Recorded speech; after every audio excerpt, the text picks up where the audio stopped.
Bonjour, bienvenue à Vie et Miséricorde, c'est Ursule. On est le 19 juillet 2026. Alors je viens parler de pas à pas. Amen, pas à pas.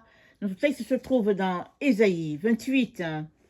Alors, au verset 9, c'est dit, à qui veut-on enseigner la sagesse? À qui veut-on donner des leçons? Est-ce à des enfants qui viennent d'être sevrés, qui viennent de quitter la mamelle? Car c'est précepte sur précepte, précepte sur précepte, règle sur règle, règle sur règle, un peu ici, un peu là. Eh bien, c'est par des hommes aux lèvres balbutiantes et au langage barbare que l'Éternel parlera à ce peuple. Et il lui disait, voici le repos, laissez reposer celui qui est fatigué, voici le lieu de repos. Mais ils n'ont point voulu écouter. Et pour eux, la parole de l'Éternel sera précepte sur précepte, précepte sur précepte, règle sur règle, règle sur règle, un peu ici, un peu là, afin qu'en marchant, ils tombent à la renverse et se brisent, afin qu'ils soient enlacés et pris. Amen. Alors, ça c'est une prophétie, n'est-ce pas, que le Seigneur a donnée à Ésaïe, bien avant que Jésus-Christ ne vienne, alors qu'il était en train de rassembler Judas qui était dispersé, Judas qui s'adonnait aux coutumes des autres peuples, Judas que Dieu avait mis sous son aisselle et puis qu'il avait mis à part, parce que Judas, c'est la lignée sous David.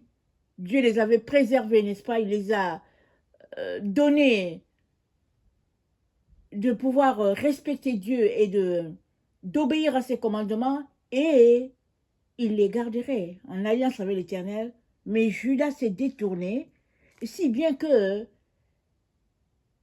il s'est retrouvé à faire ce que les autres faisaient, ce que Samarie faisait. Verser dans l'alcool, dans l'idolâtrie et dans des mœurs de tout genre. Alors Dieu dit, il dit, je leur ai donné le repos, mais ils ont refusé. Je leur ai appelé à la repentance, mais ils ont refusé.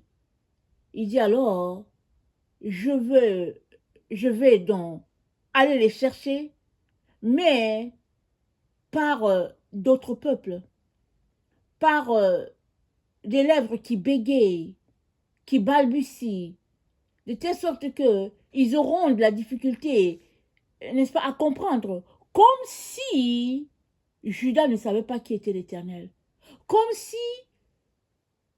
ils étaient une nation qui venait d'entendre parler de Dieu, alors que Judas, c'est la descendance, n'est-ce pas, de Jacob, descendant lui aussi d'Abraham, c'est-à-dire c'est une famille qui connaît Dieu, qui connaît les saintes écritures. C'est une famille qui connaît comment leur père Abraham a marché avec Dieu. Donc, ils ne sont pas ignorants du Dieu d'Israël, parce que c'est le même Dieu qui les a fait sortir d'Égypte à main levée, qui les a délivrés de la main de Pharaon, si bien que il leur a donné une terre promise, vraiment un lieu où ils pouvaient adorer Dieu. Donc, Judas connaît les merveilles de l'Éternel dans leur vie. Comment se fait-il qu'aujourd'hui, c'est des lèvres étrangères qui se retrouvent à enseigner Judas? Ça, c'était au temps d'Ésaïe, que Dieu le disait.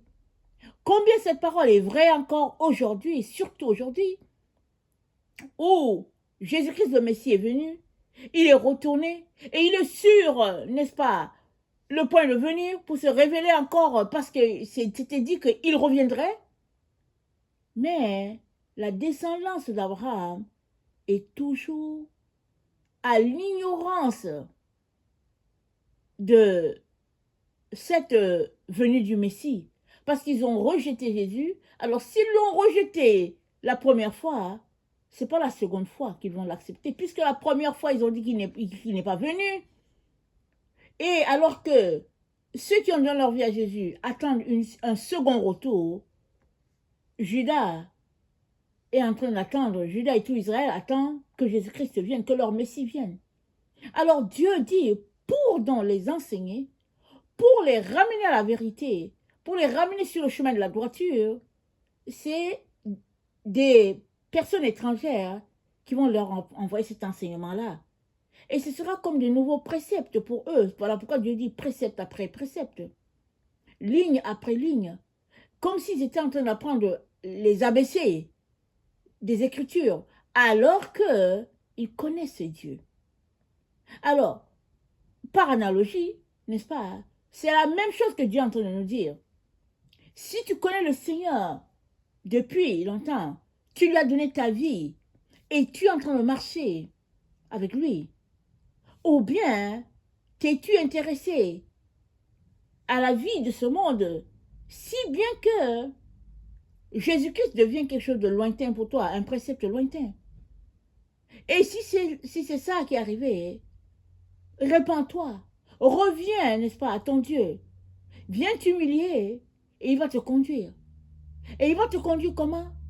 Tu vas retourner à l'école, apprendre les ABC, parce que il est important que tu connaisses ton Dieu, mais surtout que ton orgueil ne t'empêche pas de marcher précepte après précepte, ligne après ligne, alors que tu es en train d'étudier les Écritures, que ton orgueil ne t'empêche pas de retourner à la maternelle, au primaire. Parce que c'est comme ça avec Dieu. On retourne à l'école et on apprend les principes élémentaires d'avec Dieu. Parce que c'est le Saint-Esprit lui-même qui nous enseigne, qui nous dit quoi faire et quoi ne pas faire. Parce qu'il a été envoyé sur la terre afin de nous révéler Dieu le Père et puis Dieu le Fils. Mais les orgueilleux ne veulent pas ce principe-là. Parce que les orgueilleux connaissent tout. Parce que les orgueilleux sont au-dessus de Dieu. Ne sois pas trouvé parmi les orgueilleux, en train de te moquer de Dieu, en train de te moquer, n'est-ce pas, de son amour pour toi, lui qui te cherche et qui met en place des structures pour que tu puisses être enseigné, mais toi, tu bouscules ça du revers de la main parce que ce n'est pas selon certaines mœurs ou bien certaines théories que tu aurais appris si tu as grandi en tant que chrétien, ce n'est pas selon une dénomination X par exemple, si bien que si tu ne te répands pas, tu risques de te retrouver encore à ne pas marcher dans ce que Dieu a pour toi, alors que sa manière de te sauver, c'est le pas à pas, précepte après précepte, lecture après lecture, tâtonnement après tâtonnement, parce que Dieu veut t'enseigner, et c'est comme ça qu'il enseigne tout le monde.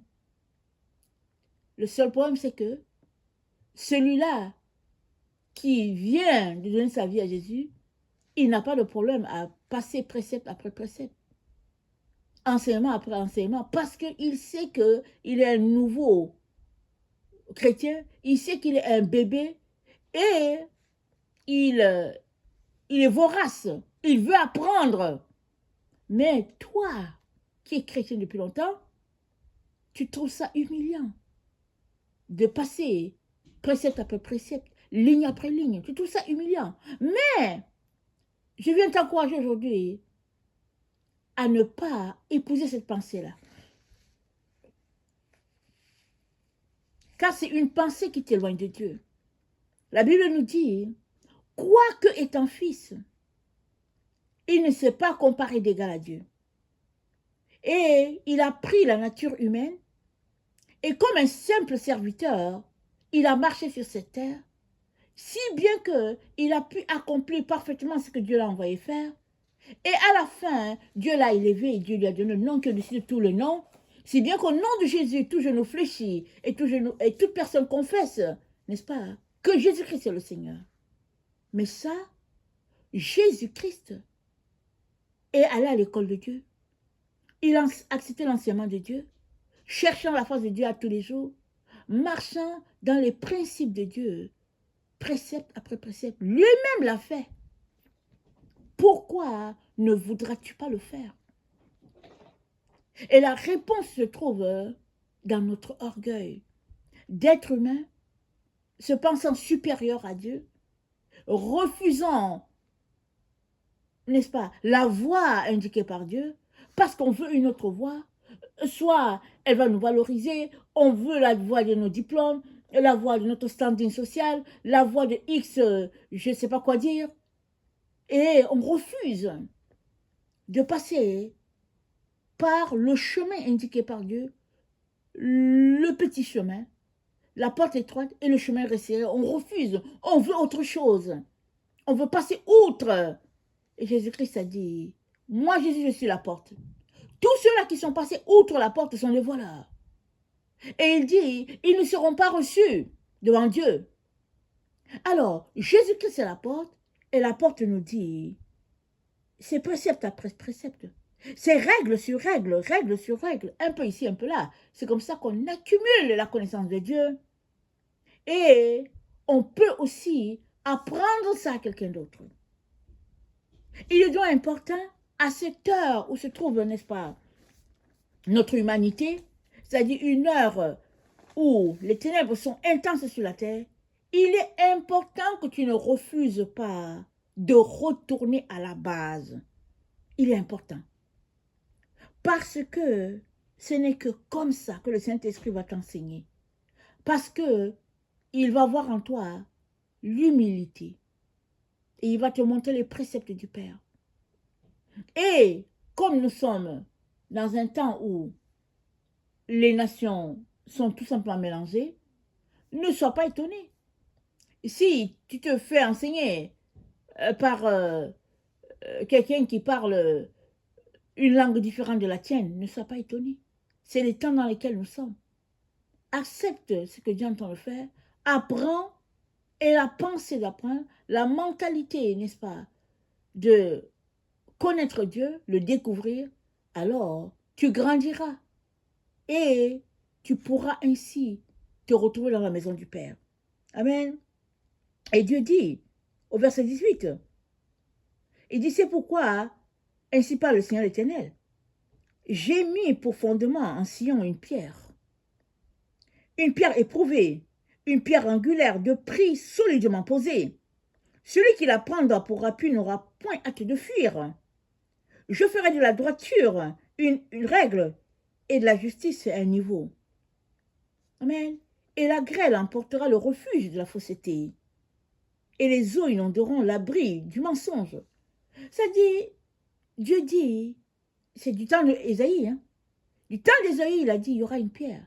Jésus-Christ est venu, lui, cette pierre, et il fait la différence entre le vrai et le faux. Si tu marches dans le faux, tu es loin de Jésus. Mais si tu veux bâtir sur la pierre, alors tu es en train de bâtir sur le vrai, sur la justice de Dieu. Et Dieu te dit, c'est ça qu'il faudrait faire. Parce que il y aura une séparation claire et nette entre ceux-là qui marchent dans la fausseté et ceux-là qui marchent dans la droiture. Et Dieu vient te dire, ne refuse pas les petits préceptes que je suis en train de t'apprendre. Ne refuse pas de te mettre à l'école de quelqu'un qui est plus jeune que toi, si c'est l'enseignant que je t'ai donné. Ne refuse pas. Parce que l'humilité peut te séparer carrément de Dieu et te faire aller de l'autre côté. Or, tous ceux-là qui marchent avec Dieu sont appelés à marcher dans l'humilité, mais ils sont appelés à marcher sur la voie de la droiture, et cette droiture, cette voie, c'est Jésus-Christ. Amen. Je viens donc t'encourager à ne pas regarder à ta faiblesse maintenant. Concentre-toi seulement sur le fait d'étudier la parole de Dieu, même si c'est des préceptes petit à petit.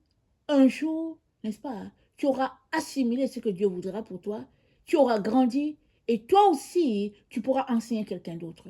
Amen. Que le Seigneur bénisse sa parole, et que sa joie soit notre force en ce jour. Amen. Alléluia. Amen.